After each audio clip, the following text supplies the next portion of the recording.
Programme میں دوبارہ خوش آمدید۔ عظیم اقبال صاحب، غازی صاحب سے جس طرح میں بات کر رہا تھا، یہ جو آپ کا فن ہے خطاطی، کیلیگرافی، اس کو آپ اپنے ظاہر ہے ہر انسان کے ساتھ ایک پیٹ لگا ہوتا ہے، معاش کی بھی ایک انسان کو ضرورت ہوتی ہے۔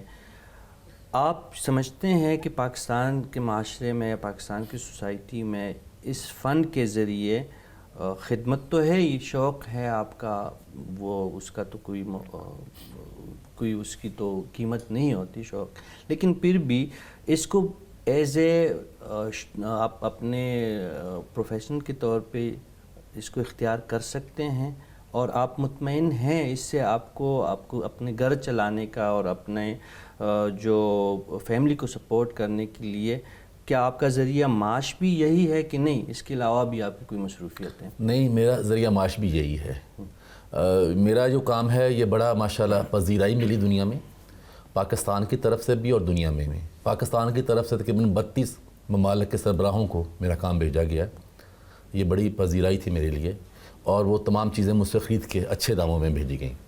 دنیا میں تقریباً میری 1000 سے اوپر پینٹنگز دنیا میں گئی ہوئی ہیں، جس میں ہیڈ آف سٹیٹس کو بھی، امریکہ کے ہیڈ کو، مختلف ممالک کے، سعودی عرب کے بھی ہیڈ آف سٹیٹس کو گئی ہوئی ہیں۔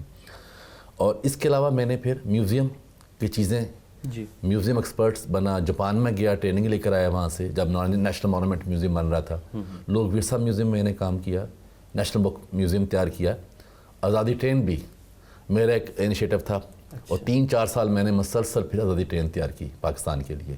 ٹھیک، یعنی آپ جو میں بات سمجھ سکا کہ اگر آپ میں پوٹینشل ہے اور اس کام کو آپ شوق کے ساتھ سٹارٹ کریں اور پھر اس میں اپنے آپ کو منوائیں، تو اس سے آپ اس کو ذریعہ معاش بھی بنا سکتے ہیں۔ بالکل بن سکتا ہے ذریعہ معاش، اور الحمدللہ میرے کافی اسٹوڈنٹس بھی کما رہے ہیں اس میں۔ ٹھیک، غازی صاحب آپ بھی اس حوالے سے ہمیں بتائیے گا، کیا یہ جو آپ کا جو شعبہ ہے، جو آپ کے جو ہنر آپ دکھا رہے ہیں، نئے لوگوں کے لیے آپ کیا مشورہ دیں گے؟ آپ وہ اس کو اپنا ذریعہ معاش بھی بنا سکتے ہیں، ایک خدمت تو ہے ہی فن کا، آپ کیا لوگوں کے لیے آپ کا کیا پیغام ہو سکتا ہے اس قسم کے، اگر کوئی نئے آنے والے لوگ اس بارے میں سوچے تو؟ نہیں، یہ کام کافی اچھا ہے، یہ ٹیم ورک کام ہے۔ اس میں زیادہ آج کل جو دور ہے شارٹ کٹ کا دور ہے، سب کہتے ہیں شارٹ کٹ ایک دن میں ہم استاد بنے، وہ تو نہیں ہوتا، اس کی کافی جدوجہد کرنی ہوتی ہے، کافی سارا ٹائم دینا ہوتا ہے، تب یہ بندہ بن سکتا ہے، تب کر سکتا ہے۔ اس میں کافی محنت ہے، اگر وہ سیکھیں، ٹائم لگے گا سیکھنے میں، سیکھیں پھر لوہا منوا سکتے ہیں ہر جگہ۔ تو یہ اس میں یہ ہے۔ دوسرا یہ کہ میرا بھی الحمدللہ بہت جگہ، ناروے بھی گیا، وہاں بھی کافی پذیرائی ہوئی ہے۔ کربلا گیا ہوں مولا حسین کے میوزیم کہ وہاں انہوں نے مجھے خود آفر کی کہ یہاں کے لیے کچھ چیزیں، میوزیم کے لیے کچھ، پھر میں نے وہاں سے ایک گلدان بنایا، 2-3 چیزیں بنائی وہاں، تو وہ وہاں کربلا میوزیم ہے، وہاں ابھی ہے۔ یعنی سرحدوں کے پار بھی جو ہے پذیرائی مل رہی ہے، کافی پذیرائی ملی ہے۔ عظیم اقبال صاحب یہ بتائیے گا کہ اس فن جو آپ کا ہے، اسپیسیفک جو کیلیگرافی ہے، اس کو ترویج دینے کے لیے نوجوان نسل تو ویسے بھی عمومی طور پہ بدقسمتی سے پاکستان میں، ہماری سوسائٹی میں لوگ قلم اور کتاب سے دور ہوتے جا رہی ہے، تو قلم کا ایک دوسرا لطیف استعمال ہے، مزید اس میں محنت کے وقت دینے کی ضرورت ہوتی ہے۔ آنے والے وقتوں میں آپ اس فن کو، اس کا مستقبل کیا دیکھ رہے ہیں، اور اس کی ترویج کے لیے ہم کیا کر سکتے ہیں؟ آپ جیسے فنکار جو ہے، ہنرمند ہے، ان کا کیا کردار ہونا چاہیے؟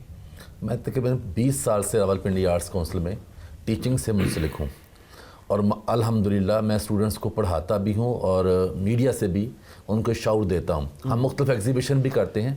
میری چھوٹی سی ریکویسٹ ہے گورنمنٹ سے کہ اگر کوئی چھوٹا سا کیش پرائز انعام رکھیں آل پاکستان کے حوالے سے، اور نوجوان کو جو کام نوجوان کریں اور ان کا کام باہر بھجوائیں، تو میں سمجھتا ہوں کہ نوجوانوں میں اور زیادہ سیکھنے کا تھوڑا سا لالچ دیں گے تو وہ سیکھیں گے۔ میں سمجھتا ہوں کہ یہ ایک بڑا اچھا رہے گا نوجوانوں کے لیے کہ ہم اپنی زندہ روایت کو دوبارہ سے، جو ہم بام عروج جنس نختاتوں نے کیا تھا پاکستان میں، دنیا میں، تو ہم دوبارہ اس اپنی روایات کو دوبارہ سے کر سکتے ہیں، دنیا تک پہنچا سکتے ہیں۔ غازی صاحب امپیریل چائنا دور میں بھی آپ کا جو فن ہے وہ موجود تھا. قدیم دنیا کی جو مصری تہذیب ہے اس میں بھی اس کی نشانیاں مل رہی ہے. یورپ میں بھی یہ اس کا ایک ارتقائی معذرت کے ساتھ ارتقائی عمل وہاں پہ بھی اس کا جاری رہا ہے. کشمیر میں آپ بتا رہے ہیں کہ یہ ایران سے یہ فن منتقل ہوا ہے. یہ بیسکلی 600 سال پہلے ایران سے منتقل ہوا, پہلے سینٹرل ایشیا پھر کشمیر. وہاں پھر لوگ غربت تھی بہت, اور کیا نام اس کا اس دینی تعلیم ساتھ ساتھ سکھاتے بھی تھے وہ, تو وہ ان کو ساتھ ہنر بھی سکھاتے تھے تاکہ ان کو روزگار بھی ملا, تو وہ پھر کرتے رہے. تو یہ کافی باہر, اس کی باہر کافی ڈیمانڈ ہے, یورپی کنٹری میں کافی ڈیمانڈ ہے, حالانکہ اتنی ڈیمانڈ ہے کہ وہ پوری نہیں کر سکتے. تو کافی اگر بندہ سیکھے یہ تو اس کے کافی روزگار مہیا ہو سکتا ہے. کافی مصوری اور فائن آرٹ کے جو باقی چیزیں ہیں جس طرح کیلیگرافی ہے, اس کے لیے تو ہم نے دیکھا ہے کہ آرٹس کونسل بھی قائم ہے, مختلف اسکول کالجوں کی سطح پہ بھی اس فن کو پڑھایا جاتا ہے, سکھایا جاتا ہے. جو آپ کا فن ہے, جو آپ کا شعبہ ہے, یہ پاکستان میں اس کی کیا پوزیشن ہے؟ کیا سرکاری سطح پہ یا جو پرائیویٹ ادارے ہیں یا آرٹس کونسل ہے وہاں پہ اس کی کوئی تربیت, کوئی تعلیم دی جا رہی ہے اس وقت پاکستان میں؟ نہیں, معذرت کے ساتھ کوئی نہیں, کچھ نہیں, 0/0 سمجھے آپ. کیونکہ یہ میں اپنی مدد آپ تحت میں کر رہا ہوں, چلا رہا ہوں. تو باقی میں اب آرٹ کونسل بھی منسلک, وہاں بھی جا رہا ہوں میں, تو وہاں بھی کچھ ہے سلسلہ چلا رہا ہوں میں. لیکن حکومت کی طرف سے اس کا اگر کچھ وہ انسیٹیو لیتے تو کافی اس کی پذیرائی مل جاتی.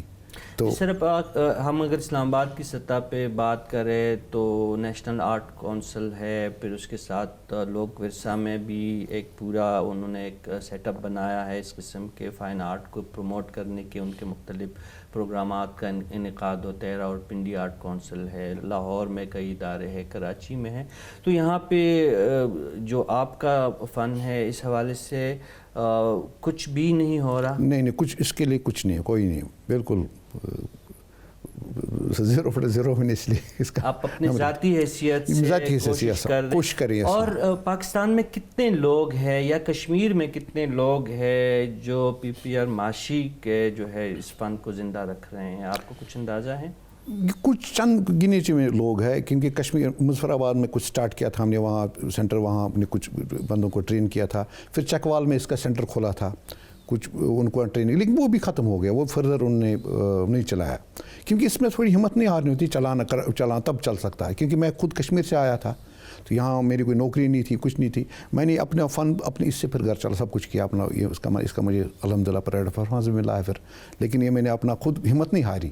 اس لیے اگر انسان جو بھی کام کرے شعبے اس میں پورا گہرا جائے, پوری, تو اس میں کامیابی ضرور ملتی ہے, ایسی بات نہیں ہے. ٹھیک, یعنی آپ کی ذاتی کوششوں پہ, صدارتی سطح پہ, ریاستی سطح پہ آپ کے کام کا مانا گیا اور اس کو آپ کو جو پرائڈ آف پرفارمنس کے ایوارڈ سے بھی آپ کو نوازا گیا. جی ہاں. ٹھیک, عظیم اقبال صاحب یہ بتائیے کہ آپ نے تو بتایا کہ آپ کا آغاز بھی آپ نے اسلامک کیلیگرافی سے کیا, اور پھر اب بھی زیادہ کام جو ہمارے سامنے پڑا ہے اس میں بھی زیادہ اسلامک خطاطی کو آپ زندہ رکھ رہے ہیں, اس کی خدمت کر رہے ہیں. اس کے علاوہ بھی آپ نے, کیونکہ بہت وسیع شعبہ ہے خطاطی کا بھی, مصوری کا بھی, تو کوئی اور کام بھی ہے آپ کا کہ نہیں, آپ نے صرف اسلامک کیلیگرافی ہی پہ زیادہ کام کیا ہے؟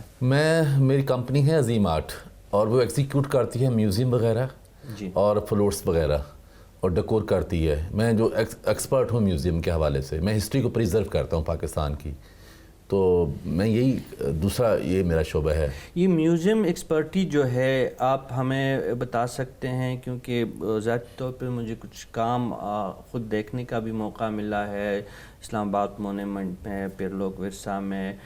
بتا سکتے ہیں کہ آپ نے پاکستان میں, آپ نے مختصراً تو بتایا, لیکن یہ میوزیمز پہ ان کی ریوائول میں, ان کی سروائیول میں جو آپ نے کنٹریبیوشن کی ہے پاکستان بھر میں, کہاں کہاں پہ آپ کا کام موجود ہے؟ نیشنل مونومنٹ میوزیم کے جو ڈائراماز ہوتے ہیں, جو 3D ڈائراماز کہتے ہیں, جس میں کلچرل اور ہسٹوریکل چیزیں ہوتی ہیں, تو وہ میں اس کو ایگزیکیوٹ کرتا ہوں. اس کو نقشہ کر کے اس کے اوپر مستریوں سے لوہاروں سے مختلف لوگوں سے بنوانا پڑتا ہے، ساتھ خود انوالو ہونا پڑتا ہے، اور اس کے اندر مجسمے بھی ساتھ لگوانے پڑتے ہیں ساتھ۔ ایسے پھر بک میوزیم ہے جہاں کتابوں کو بھی رکھا گیا ہے اور ان کی مرمت بھی کی گئی، پوری ہسٹری ہوتی ہے میوزیم کے اندر جو ہے نا۔ اور مونومنٹ میں تو پوری ہسٹری ہے، محمد بن قاسم سے لے کے قائد اعظم نے ولولہ انگیز قیادت کو ابھی ہم نے اجاگر کیا، 23 مارچ کے جلسے کو بھی کیا، اور پاکستان کے وجود تک ہم اس کو لے کر آئے ہیں۔ ہر فن کے لیے ظاہر ہے اگر آپ کے پاس بیک گراؤنڈ کی نالج موجود نہ ہو، علم کی کمی ہو، تو اس کو تو پائے تکمیل تک نہیں پہنچایا جا سکتا۔ آپ کا فن تو پیورلی علم اور ادب اور ہسٹری اور اس سے ریلیٹڈ ہے، تو ظاہر اس کے لیے آپ کو تو بہت زیادہ لکھنا پڑھنا اور یہ بہت ساری چیزیں ریسرچ کرنے کی ضرورت پڑے گی۔ جو نئے آنے والے ہیں ان کے لیے آپ کیا سجیسٹ کرتے ہیں کہ ٹھیک ہے وہ قلم بھی اٹھائے، برش بھی اٹھائے، لیکن اس سے پہلے ان کو کیا کرنا چاہیے؟ میرے خیال میں بنیاد لازمی ہے، لکھائی کی جو بنیاد ہے، الفابیٹکس سیکھنے چاہیے ان کو۔ اس سلسلے میں آپ کے اس پروگرام کے حوالے سے میں دنیا کا طویل قرآن پاک تیار کر رہا ہوں عرصہ 3 سال سے۔ 7 کلومیٹر لمبائی کا قرآن پاک ہے، 7 کلومیٹر، 6666 آیتیں جو ہیں وہ 1 میٹر پہ 1 آیت ہوگی۔ ماشاءاللہ۔ یہ انشاءاللہ تعالیٰ میری بڑی کوشش ہے کہ یہ بک آف گنیز میں بھی آئے، یہ بک گنیز بک آف ورلڈ میں بھی آئی یہ تو والا۔ اس سعادت کو حاصل کرنے کا آپ نے باقاعدہ آغاز کر لیا ہے؟ آغاز کر لیا میں نے اس کو نا، میں نے لکھنا شروع کر دیا، لکھنا شروع کر دیا ہے۔ یہ مٹیریل کیا ہے؟ یہ کپڑے پہ سکرول ہوگا، اچھا، اور دنیا کے 54 اسلامی ممالک کی نقاشی ہوگی اس کے اندر۔ ماشاءاللہ۔ میں کہتا ہوں کہ جو اسلامی ممالک ہیں وہ اس قرآن پاک کی وجہ سے متحد ہو، میری یہ خواہش ہے۔ ماشاءاللہ۔ جی، خواتین و حضرات، دونوں معزز مہمانوں کے ساتھ ہماری گفتگو جاری رہے گی، لیکن اس وقت پروگرام میں وقت ہوا چاہتا ہے ایک وقفے کا۔